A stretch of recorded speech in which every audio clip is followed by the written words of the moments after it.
Olá pessoal, tudo bem? Queria falar um pouco com vocês sobre a atual situação que nós estamos vivendo de uma pandemia, né, assim chamada, sobre o ponto de vista da história, tá? A história. Qual a função da história? É simplesmente registrar os fatos?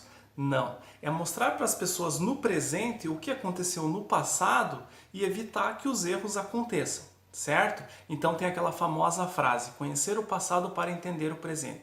Quando a gente sabe o que aconteceu lá atrás, nós sabemos as medidas a serem tomadas aqui agora no presente.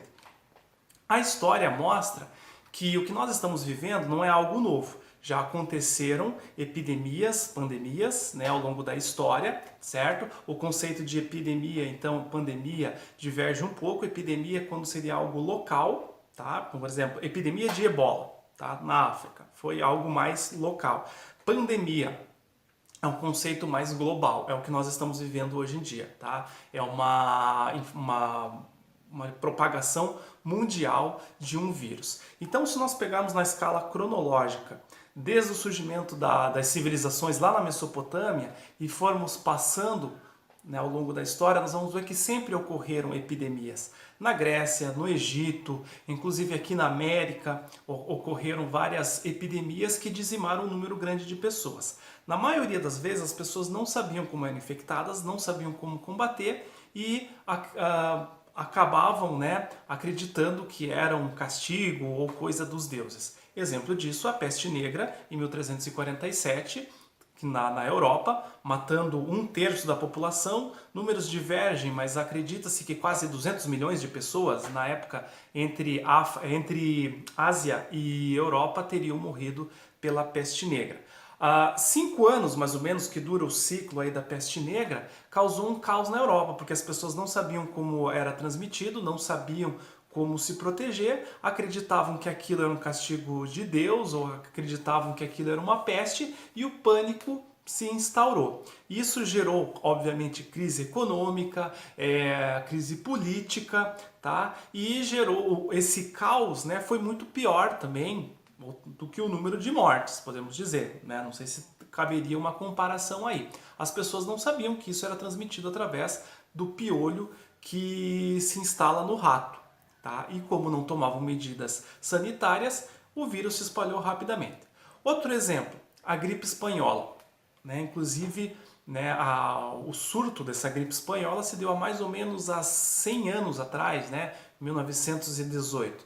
A gripe espanhola é muito parecida com a H1N1 e parecida com o Covid-19, o coronavírus.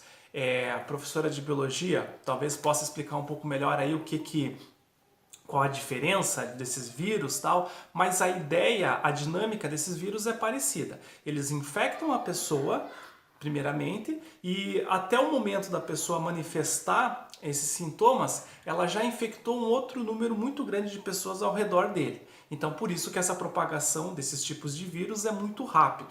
Na gripe espanhola, vamos comparar lá, usar a história.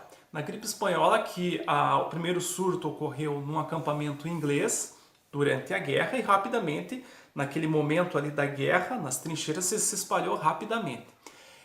Matou milhões de pessoas também, certo?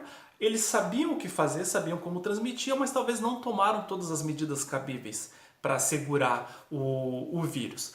Esse vírus chega no Brasil em 1919, no início de 1919, por um navio cargueiro, que quando chega aqui os tripulantes não têm, digamos assim, o menor cuidado, não é feita nenhuma fiscalização e rapidamente esse vírus se espalha pelo Brasil, ficou conhecido aqui como peste, matou milhares de pessoas, mais ou menos aí contagem de 35 mil pessoas teriam morrido, entre eles o presidente da época, Rodrigues Alves, que acabou pegando a doença.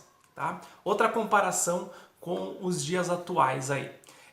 A gripe espanhola leva esse nome porque o epicentro da epidemia foi na Espanha. Isso aconteceu por conta do quê? No início, o governo espanhol liberou que os jornais, a imprensa escrita, que era a única da época, divulgassem informações falsas, como, por exemplo, que a situação estava bem, que nada iria acontecer, que aquilo logo iria passar, escondendo a real situação que a Espanha estava passando. Isso fez com que as pessoas não tomassem as medidas, acreditassem que tudo estava bem e o surto aumentou ainda mais, levando inclusive à morte o rei Afonso XIII, né, na época, ok?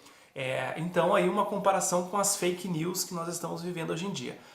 A situação de hoje, tá? O que acontece? Nos dias de hoje, nós estamos seguindo recomendações da OMS, que conhece tudo o que aconteceu lá atrás e manda essas recomendações. A OMS é o maior órgão de saúde do mundo, vinculado à ONU, sem qualquer ligação política ou ideologia alguma, tá? E manda essas recomendações. Pode ser que aconteça a mesma coisa que aconteceu nesses outros eventos? Pode, ou pode ser que seja menos. Tudo vai depender das medidas a serem tomadas. A gente já sabe o que aconteceu, sabe como é transmitido e sabe quais as medidas a serem tomadas. Não temos uma vacina, mas que irá ser inventada em breve, ok? Então essa seria a grande diferença dos acontecimentos nos dias de hoje, ok? O que estamos vivendo é histórico e provavelmente vai ser ainda muito comentado nos anos posteriores.